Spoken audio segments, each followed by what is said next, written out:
見えるか。よいしょ。ヘイババンババンバンバアミバミバミバババンババンバンバアミバモノババンババンバンバアミバミバミバババンババンバンハービバノノ。ちょっとこっちかな。はい。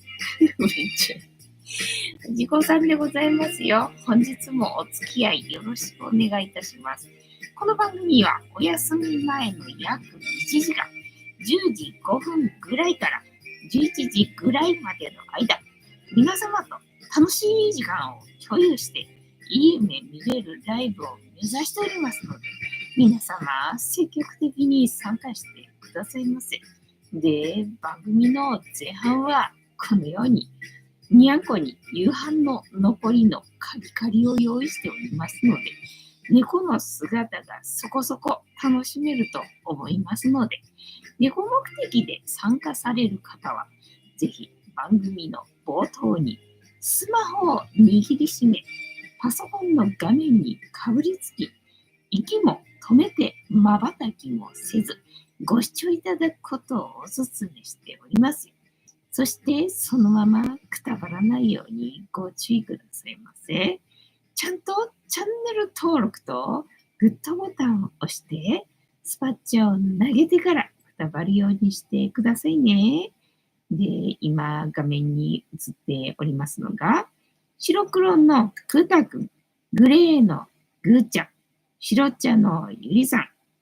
画面に収まっていないのがチャトラのまさるくん、三毛猫のたまちゃんと、我が家には全部で5匹のかわいい猫ちゃんがおりますよ。で、5匹のかわいい猫ちゃんがいる生活ってどんな感じなのかなっていうのをちょっと楽しんでいただけたらいいんじゃないのかなと思いますよ。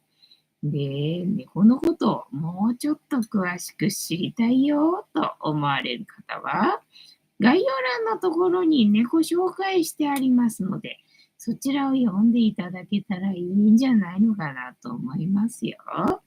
で、同じく概要欄のところに Amazon のウィッシュリストのリンクが貼ってありますので、そちらからチュールをポチッとご購入いただければ、我が家に届く便利なシステムとなっておりますので、にゃんこにチュールあげようかなと思われる方は、そんな便利なシステムをご利用いただくことをお勧めしております。はい、今日も寒いのでヒーターを設置しましたので、にゃんこの姿は楽しめるかなと思いますが、残念ながら今日は視聴者がおりません。はい。では、1日1個。猫に関してのお話もしませんので、これから皆様と一緒に乾杯しようと思いますので、お付き合いよろしくお願いいたします。で、乾杯の時に、ジャスティースって言います。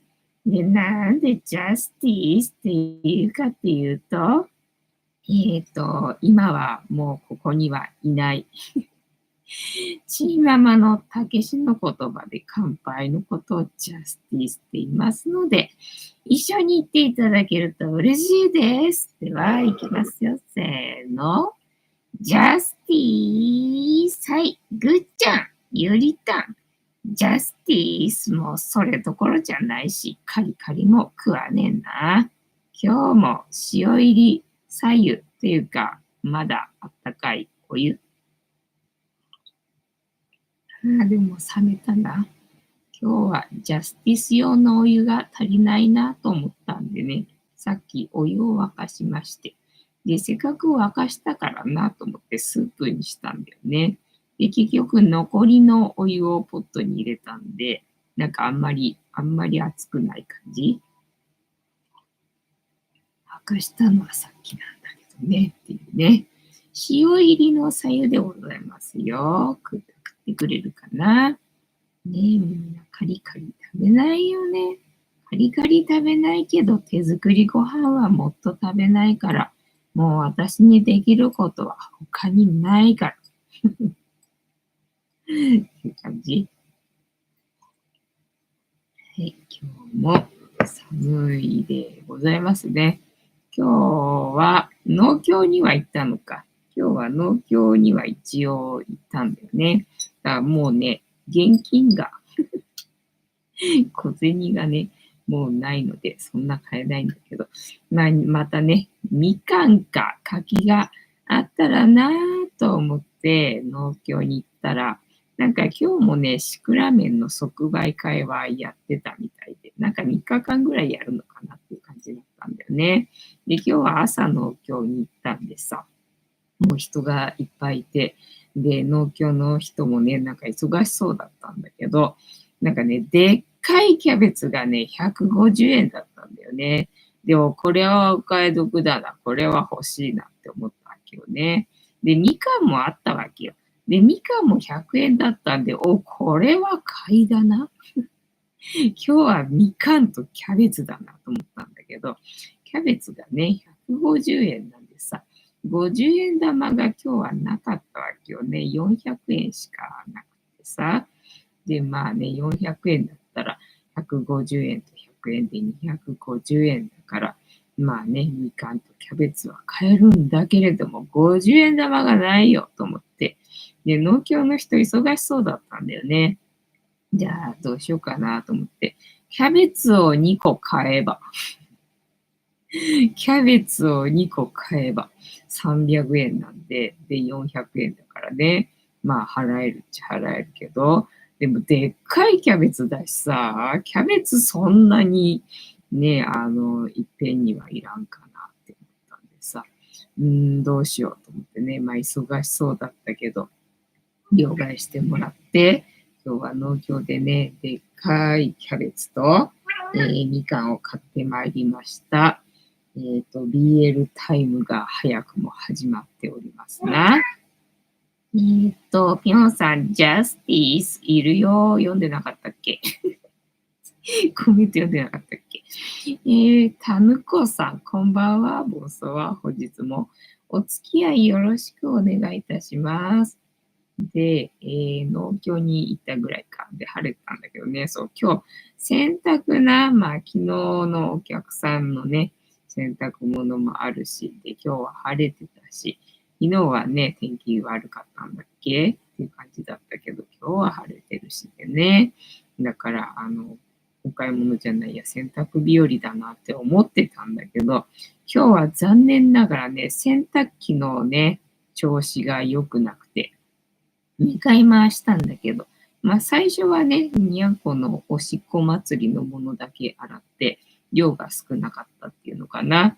なので、まあね、普通に洗えたんだけど、2回戦目ね、そのお客さんが使うものと、自分の衣類と、みたいな感じで選択したんだけど、そしたら全然ね、また脱水が効かなくなっちゃって、もうなんだ、2、3時間かかったかな。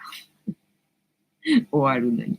まあ最終的には脱水できたんで、よかったなって感じなんだけどさ。またクータが暴れてるな。でも今、マチャにクータは追っかけられてるから遊んでる余裕はなかったみたいだな。逃げちゃったな。で、何の話だったっけ？洗濯機か。洗濯機がまた脱水が怪しい感じで、おったよっていう感じで。でもまあ最終的には脱水ができて洗濯完了できたので、よかったよっていう感じでございますよ。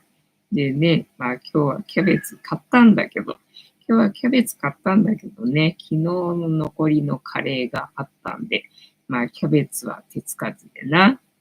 カレー意外と残ってたっていうのかな。昨日ね、だからカレーがあるからと思って玄米水につけといたわけよね。で、今日玄米炊いて、で、最初は普通にカレーかけてカレーライスにしようかなとも思ったんだけど、ただその割にはちょっとややルーの方が多めかなと思ったんで、じゃあいいやと思ってね、ご飯をその残ったルーの中に入れちゃえと思って、玄米1合分っていうのかな、1カップ分っていうのかな、炊いたやつ、ご飯じゃない、カレーの残った鍋の中に入れて混ぜ混ぜして、それでね、まあ朝、昼晩と食べれたかなっていう感じだったんでね、意外と残ってたかなっていう状態でございますよ。でね、キャベツ、でっかいキャベツ買ったはいいんだけど、まあ明日も明後日も出かけるんで、で、その次はお客さん来ちゃうんで、みたいな感じでね、キャベツ大丈夫かな。買ったはいいけど、キャベツ大丈夫かなみたいなね、欲張っちゃったかなみたいな、状態になっておりますよ。でも多分あのキャベツだからといって買わないでいたらね、あの時あのキャベツ買えばよかったなってきっと後悔すると思ったんで、キャベツね、今日は買っといてよかったんだと思います。後悔してないよっていう感じ。てーたまさん、藤子さん、皆様、こんばんは。ボンソワ。本日もしぶとくやっておりますよ。で、今日はなんかシュークリームの日だったんだっけ？なんかシュークリームの日だったらしいんだよね。今日は話のネタがない。いつもだけどね。なんかないかと思って、で、X を見たわけよね。で、そのトレンドかなんかのところを見たら、なんか今日はシュークリームの日らしくって、へえと思ってクリックしたんだけど、クリックした先に書かれてた書き込みが、なんか手荒れがひどくて、で、なんかね、おすすめの、シュークリームを教えてくださいとか、なんかよくわかんない日本語だったんだよ。で、何これ理解できないぞと思って。ハンドメイドじゃない、ハンドクリームのおすすめを聞いてるのか、それともシュークリームのおすすめを聞いてるのか、どっちなんだと思ったんだけど、どうもなんかその書き込みが秀逸だっていうので、なんかみんなそれに反応してるっぽくってさ、理解できなかったの私だけ？この日本語理解できないの私だけと思って、なんかポツンとしてしまったんだけどね。どうやら今日はシュークリームの日らしいので、みんな多分シュークリームをね、食べたんじゃないかと思って、でシュークリームから連想して、シュークリームから連想して、今日の質問、シチューにライスはなしですかっていうね、問いに結構、はいが多いのがショック。そうなの、なんでなのっていうのが逆に私は理解できないんだけどね。なんか、なしの人からしたら全くもって理解できないみたいなんだよね。なんでだってカレーみたいなもんじゃん。何がいけないのっていうのがね、さっぱり私にはね、理解できないよね。っていうわけで、シチューにライスはなしな人がね、どうやら多いらしいっていうことに気がついて、まあ、私はショックで、いたたまれない感じでございますよ。今夜は眠れないかな。今夜も眠れないかなっていう感じかな。てんたまさん、明日、明後日は YouTube 活動ですか？まあ、明日はどうだろう。撮影がね、そんなできるかわかんない感じっていうの。また連れてかれるって、連れてかれるっていうのね、YouTube に出しちゃいけない人に連れてかれるんで、そうすると撮影がね、ちょっとできないんでっていう感じなんで、まあ、明日はフニータの撮影に専念しようかなみたいな感じ。で、まあ、明後日は一応 YouTube 活動って感じなんだけどね。で、今日はね、ひたすらなんか撮ってたけれども、ずっと編集してなかったやつ、今更感があってどうしようかなと思って放置してたやつを、なんかひたすら編集してたんだよね。だから今日は編集に明け暮れてた一日だったんだよね。まあ今日はね、晴れるっぽかったから、それこそね、買い物行くなら、今のうちかななんてふうに思ってたんだけど、もうやっぱり寒いとね、全くもって外に出る気がしないね。だから買い物なんか行く気に全然なんなくてなっていう感じ。にゃんこもあの通りな。相変わらず今日もクータとグーちゃんがヒーターに張り付いておりますね。で、たまちゃんはこたつの中から一向に出てこないな。たまちゃんはこたつの主だな。さすが三毛猫な。こたつと三毛猫とみかん。もう日本の冬っていう感じでございますかね。そう、シチューな。シチューな。シチューはさ、だからうち母親が、ご飯にシチューをかけて出す人だったんだよね。で、私はほら、生まれてそれだったからさ、そういうもんだと思ってたし、で、別にカレーみたいなもんだろみたいな感じでさ、で、ご飯に合うし、普通にね。だから、そういうもんだと思ってたからさ、まさかみんながね、シチューを食べるときはご飯食べないっていうの知らなくてさ、じゃあ何どうやってどうやってシチュー食べてんのっていうのがね、全然わかんないんだよね。どういうことと思って。で、だからほら、嫁に行った先でな、そうやって出したんだったか、それとも旦那と付き合ってる時代にそうやって出したんだか忘れたけど、なんかものすごいね、批判されたんだよ。なんかね、ものすごいね、否定、されたんだよね。で、却下っていう感じでさ、全く手つけてくれなくて、誰もっていうのかな。いつだったかなっていうのがわかんないんだけど、とにかくね、拒否られて、なんか食べてもらえなかったんだよね。で、なんでと思ってさ、全然普通に美味しいのにと思って、わけわかんないと思ってさ、知らねえよと思って。まあ、その後もずっとね、シチューにご飯だったんだけどさ、曲げねえよ、俺は、みたいな感じでな。全く誰の意見も聞く気はしなかったんで、そのまま変えなかったけど、こんなにも世の中ね、シチューにライスは合わないってみんなが言ってるのは、まあ知らんかったよっていうのでね、どの辺が合わないのか。全くわからないんですけどっていうね、昨日のリュウジバージョンみたいな。私が昨日のリュウジバージョンみたいな感じでな、なんかシチューにライスは合わないって言ってる人のことがまず、全く1ミリも理解できないよっていうね、状態でございます。てんたまさん、ご飯にシチューかけて、チーズ乗せて、オーブンで温めると美味しいそうだからさ、ドリアみたいなもんじゃんか。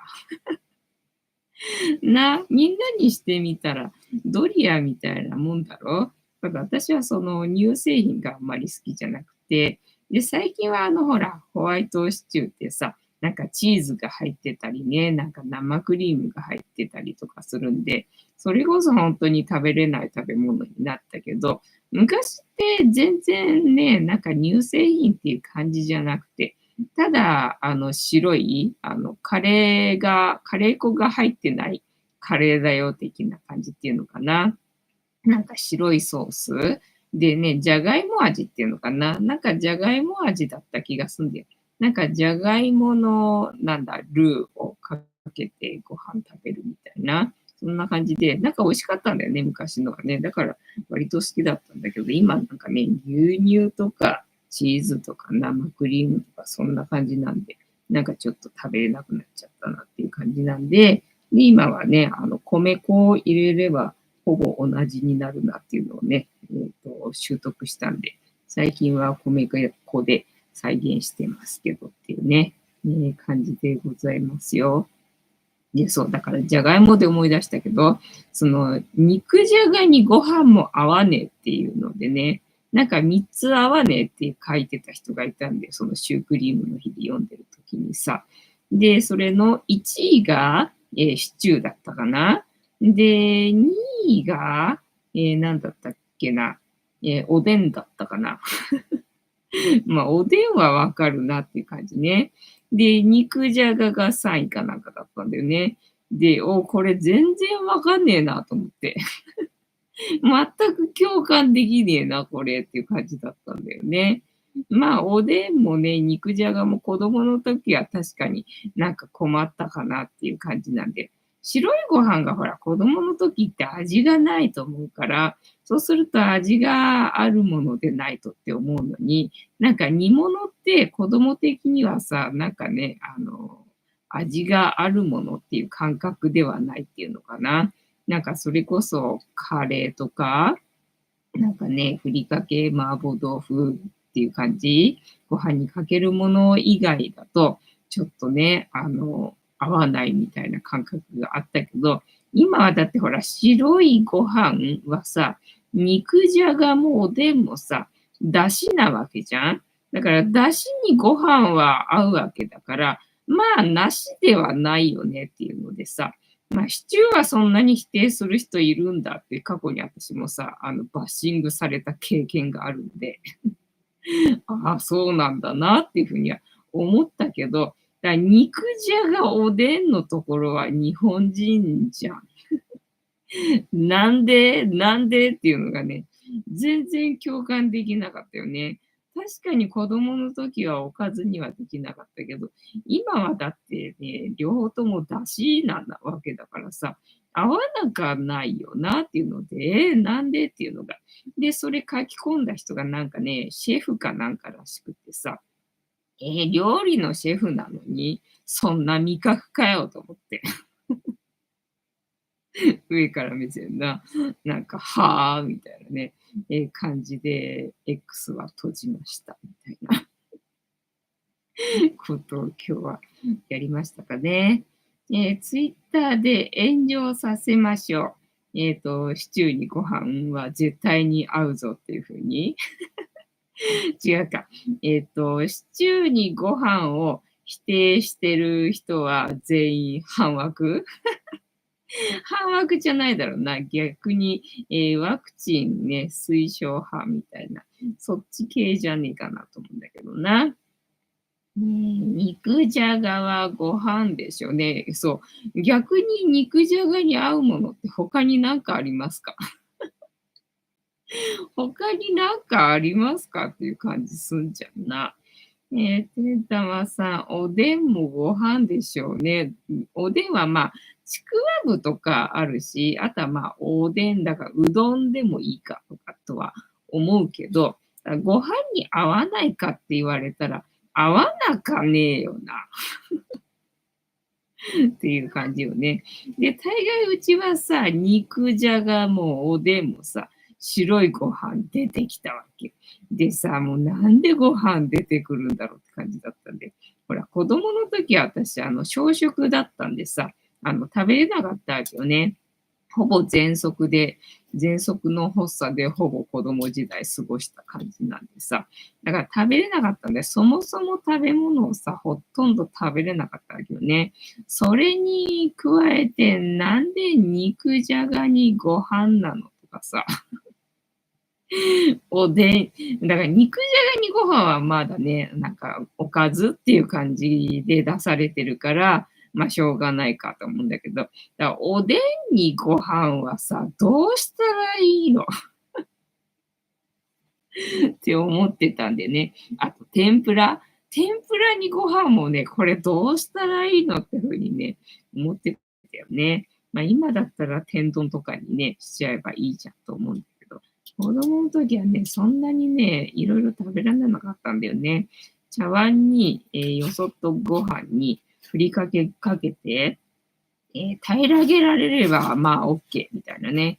大概茶碗に一杯ご飯ね、食べきれない感じだったんだよね。カニタンさん、シチューご飯一択の、カニタンですだろこんばんはな。そう、だからシチューがあったらさ、ご飯ないとさ、逆にシチューどうやって食べるんですかっていうのがね、みんなどうやってどうやって食べてんのわかんないんだけどって感じでね。もう全然、なんか考えられないよ、何もな。てったまさん。こちらのうどん屋さんには必ずおでんが置いてありますね。そうなんだ。いいね。だしにだしだからな。まあ同じカテゴリーだもんな。ねえ、そうだ。うどんで思い出したけど、今日はお稲荷さんについてのお話を聞きました。今日話のネタないから、話のネタなかったら、このお稲荷さんの話しようと思ってね、今日はお稲荷さんの話を YouTube で聞いてました。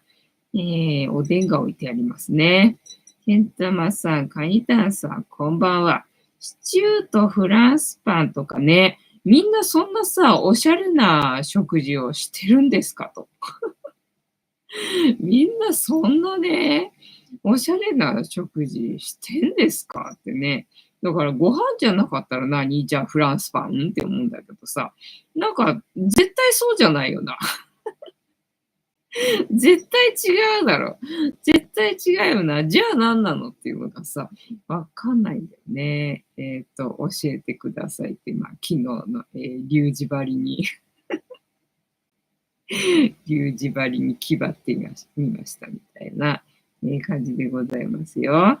で、今日聞いたお稲荷さんの話は、まあ、またね、長谷倉みゆきさんの動画があって、でね、なんかお稲荷さんの秘密みたいな感じの動画だったんで、あ、それ知らないなと思って、それちょっと全然知らない話だから聞いてみようかなと思って、で、それをね、今日はね、聞いたんですよ。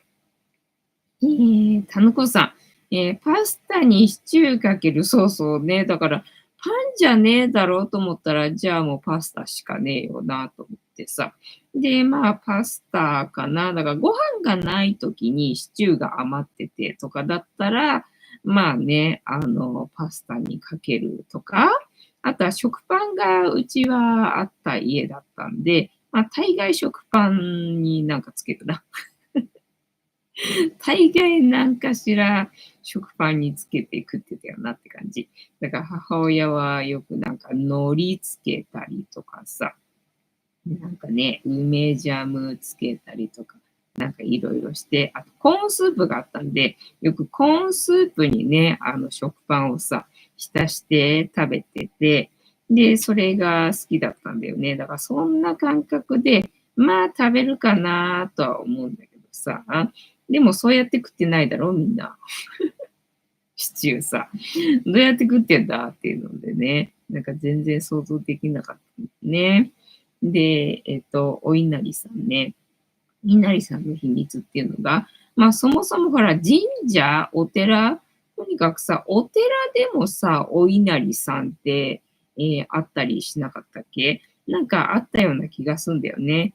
なんか神社にはお稲荷さんあるよなと思って、なんでお稲荷さんってあるんだろうなって思ってたんだよね。で、お稲荷さんって何なんだろうなっていうのがあんまわかんなかったわけよ。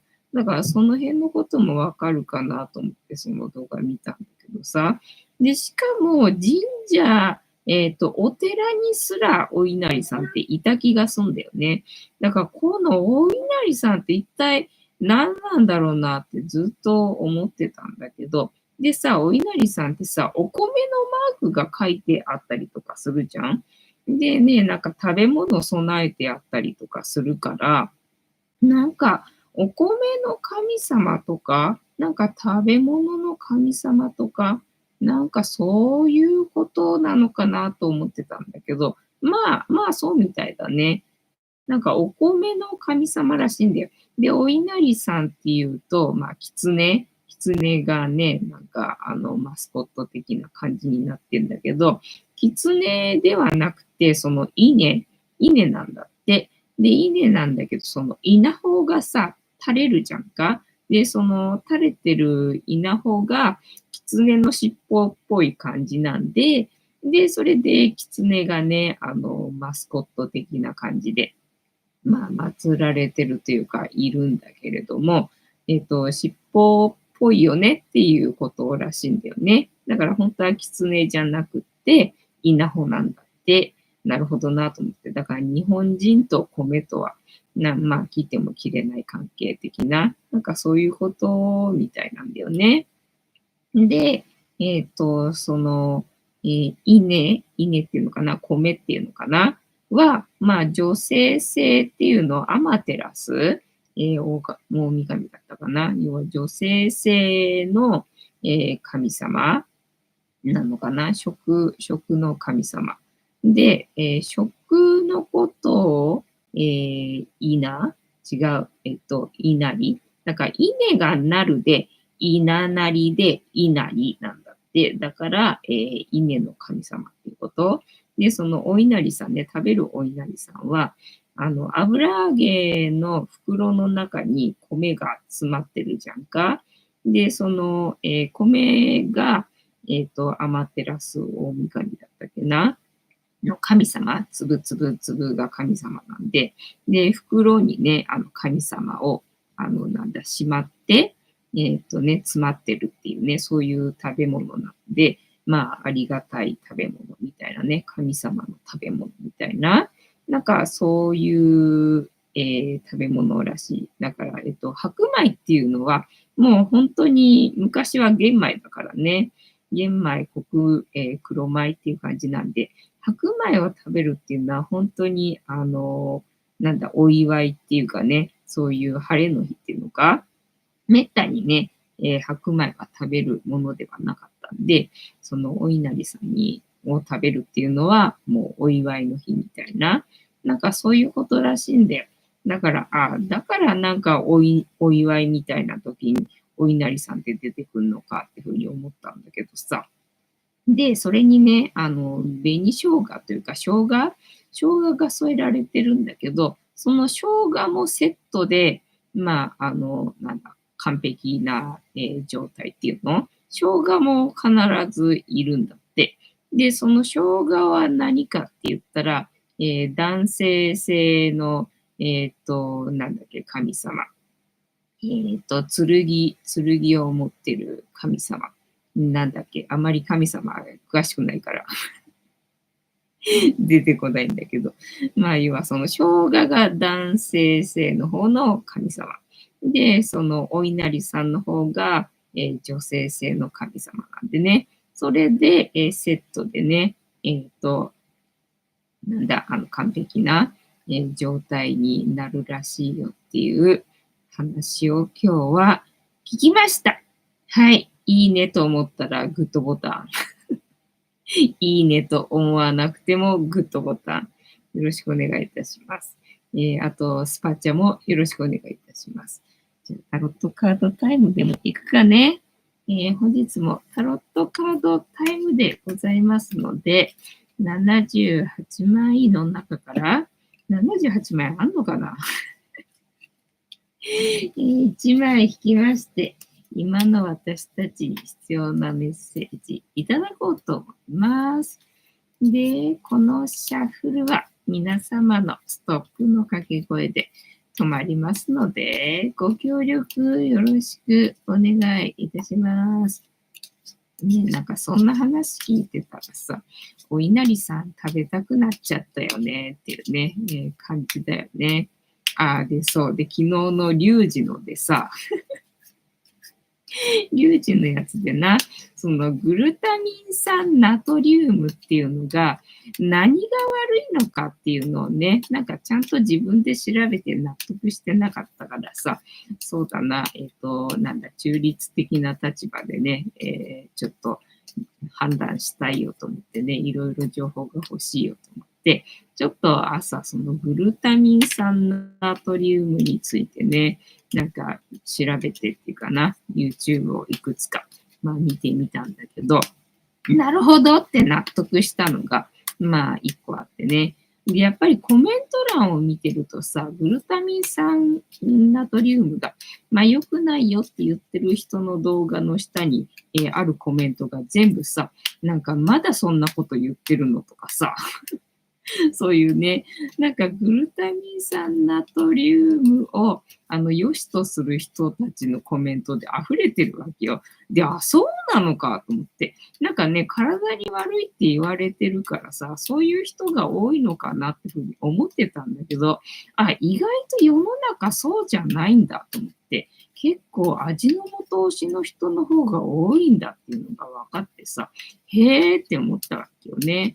で、やっぱりね、その味の素に対しては賛否がね、いろいろ分かれてますよっていうふうに言ってて、あ、確かにそうだね、と思ってさ、へえ、そうなんだって私は思ってびっくりしたんだけどさ、もっとみんなね、体に悪いって言ってる人が多いのかなと思ってたからさ、違うんだなと思って、でね、まあ何が悪いのかっていうので、私の中でしっくりきたのが、で、まあ、グルタミン酸とグルタミン酸ナトリウムっていうものは違うんだって。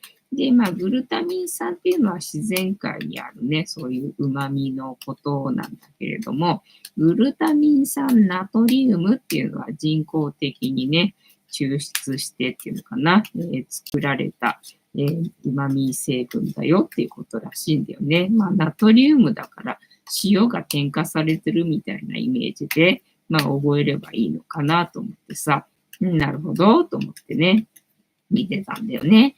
で、そのグルタミン酸ナトリウムが作られるのは、サトウキビから、できてて、で、それを発酵させて、で、旨味の成分を凝縮させて、みたいな、なんかそういうね、ことで、だから大丈夫なんだよって言ってる人と、でね、その、発酵させる菌、発酵させる菌が、遺伝子組み換えなんですよっていう話で、なるほど。なるほど、そこに遺伝子組み換え入ってんのかと思って、だからダメなんだっていうので、ああ、納得って思ったわけよ。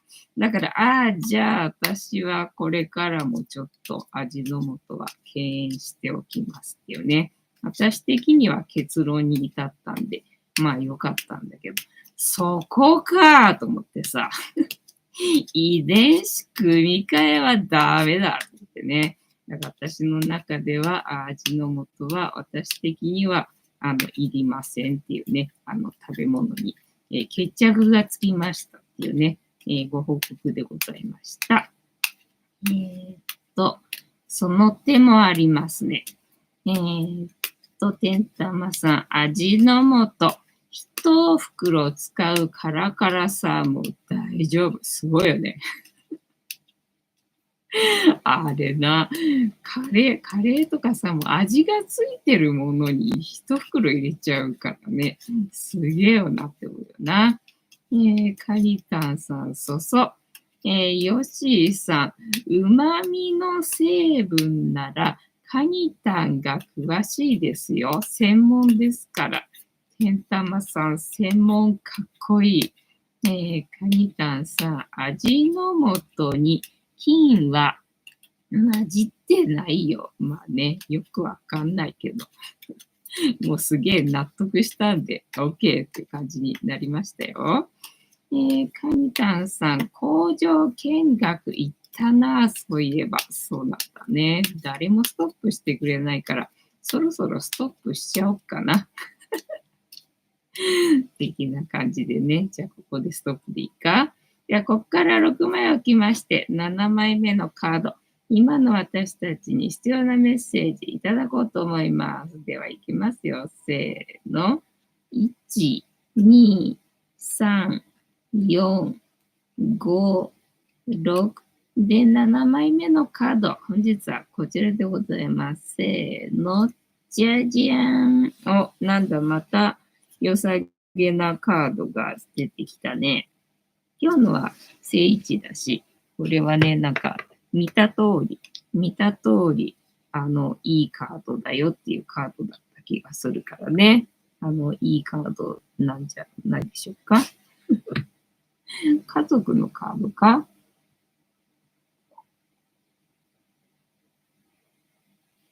はい、虹が出とりますな。で、これはなんだ、カップの10か。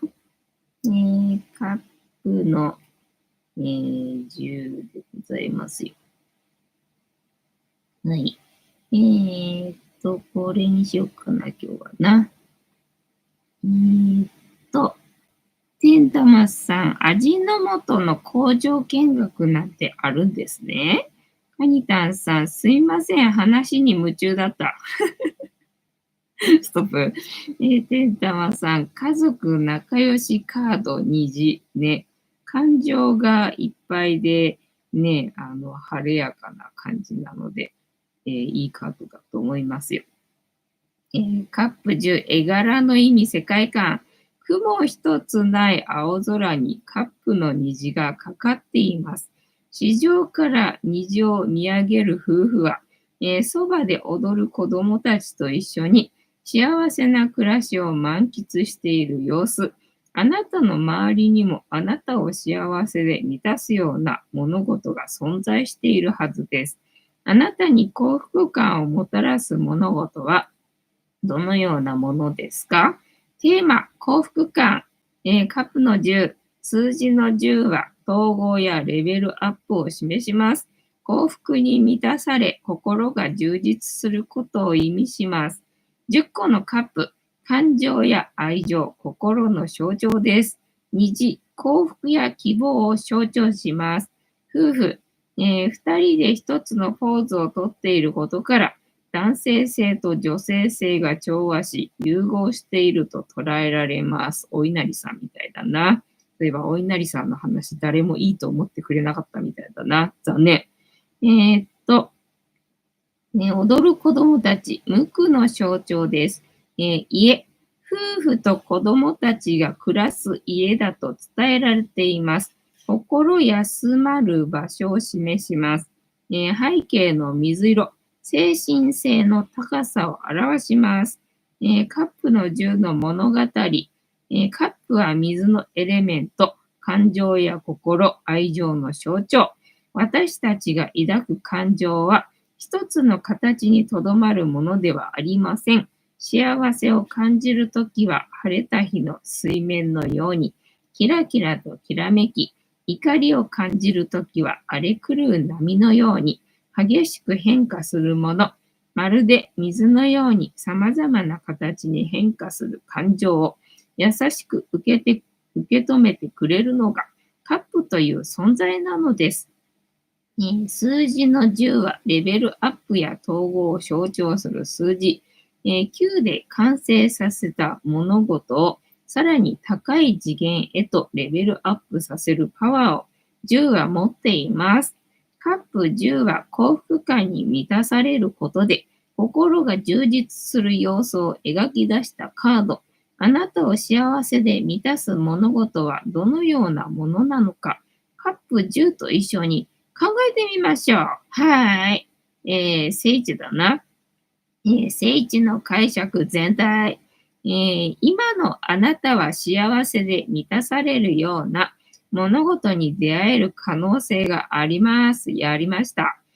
あなたを待ち受けている物事は、あなたの心を愛や幸せでいっぱいにしてくれるでしょう。ありがとうございます。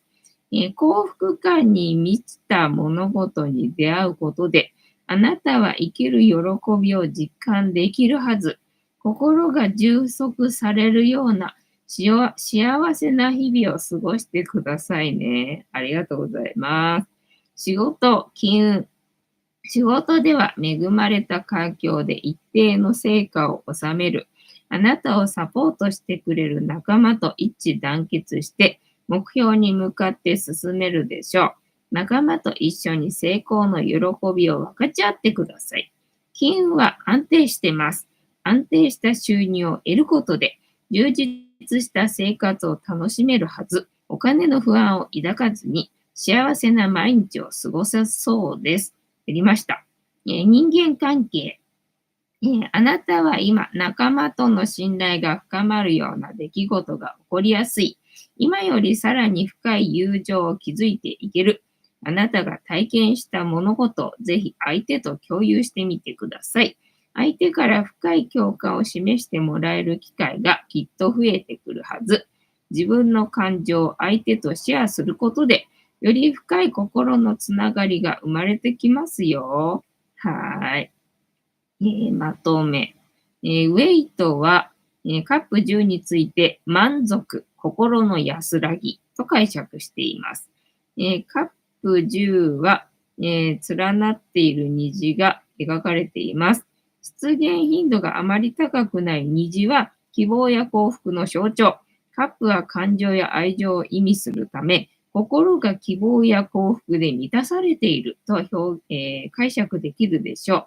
地上では仲の良さそうな夫婦が手を広げながら幸福の虹を見上げています。隣で楽しそうに踊っている子供たちの姿からも、幸せな家族の生活を営んでいる、家族の日常がイメージできる。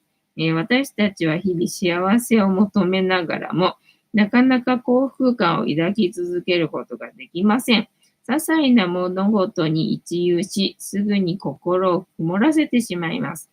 しかし、幸せは意外と身近に存在するものです。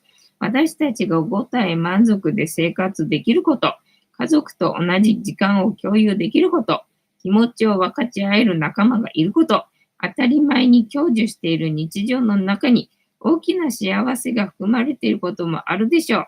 当たり前の中にある幸せに気づき、満足することで心はざわめくことなく安らいでいきます。カップ10は日常の幸せこそが私たちの心を充実させるのだと教えてくれているのです。てなわけで本日のタロットカードの意味調べるの回は、幸せ、充実してるよね、みたいな。そんな感じのカードでしたね。はい。楽しんでいただけてたら幸いでございます。てんたまさん、お稲荷さんの話の前にいいねしてましたので、ありがとうございます。ありがとうございます。ピヨンさん、あられが降り始めました。道路、凍結、やだな。ひなあられかな。美味しそうだな。ヨッシーさん、九州は今夜から明日にかけてかなり冷える予定ですから。あ、そうなんだね。キヨンさん、ヨッシーさん、そうなんですか？明日休もう。そうだな。休むのがいいな。てんたまさん、路面凍結ならお仕事は休まないと。そうだな。ヨッシーさん、公共機関も明日は怪しいですね。あ、そうなんだね。手も良いのカードですね。心の、とてもか。とても良いカードですね。心の満足、幸せな。もう本当、今日はどっか体が痛いことがあるわけでもなく、ね、息がしづらいわけでもなく、食べ物を美味しく食べることができ、ね、で、食べることをするための体もね、ちゃんと動いてね、くれて、ありがとうございますっていう感じよね。ありがたいなっていう感じよね。で、朝、今日私は、なんだっけ。幸せになりますか。今日私は幸せになります。たとえ槍が降ろうとも、今日私は幸せになります。たとえ槍が降ろうと思ってね、なんか朝起きた時に言ってくださいっていうのかな。なんかそう思って、朝起きてください。それが、幸せになる方法ですよってね、佐藤光郎さんが言っておりましたな。で、あと、なんだっけ、あれか、最近は、今日誰のために生きるのか。今日誰のために生きるのか。今日私は私のために、生きますっていう感じな。今日私は私のために生きます。今日私は幸せになります。たとえ槍が降ろうと思ってな。朝のルーティンワークでございますよ。で、あとは、何だったっけな。そんな感じだったかな。あと、あれか、ご先祖様の名前ね。ご先祖様の名前呼ぶといいらしいんだけどさ、ご先祖様の名前知ってる人がね、あんまりいないんだよね。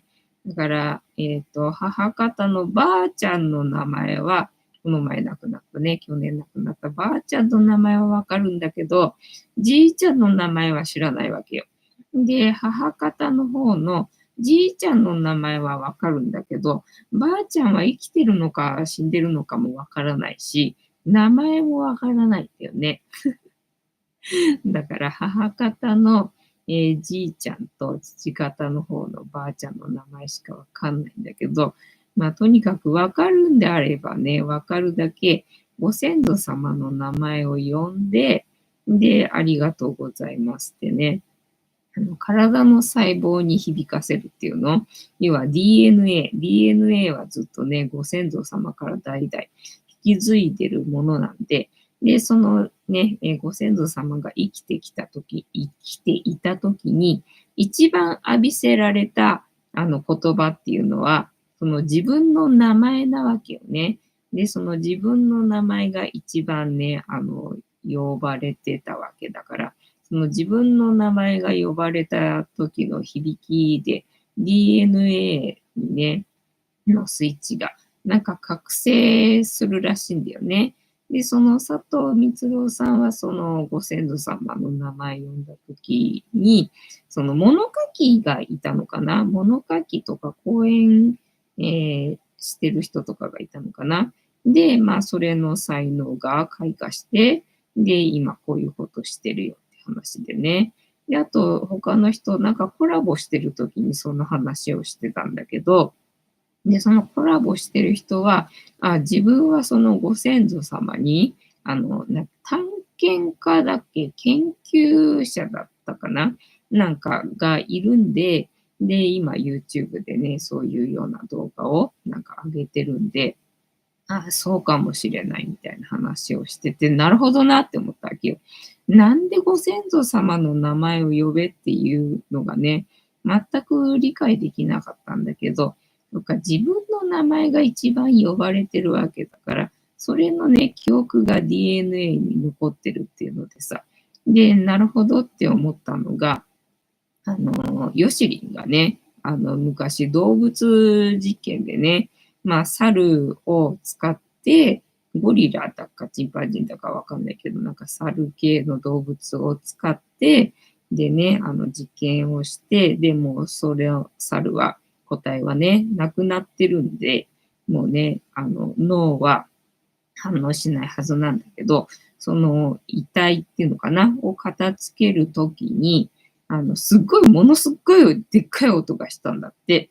で、ものすっごいでっかい音だったんで、なんか自分もすっごいびっくりしたんだけど、すっごいびっくりしたときに、そのもう亡くなってる、動物のね、筋肉っていうのかな、がすごいキューって萎縮したんだって。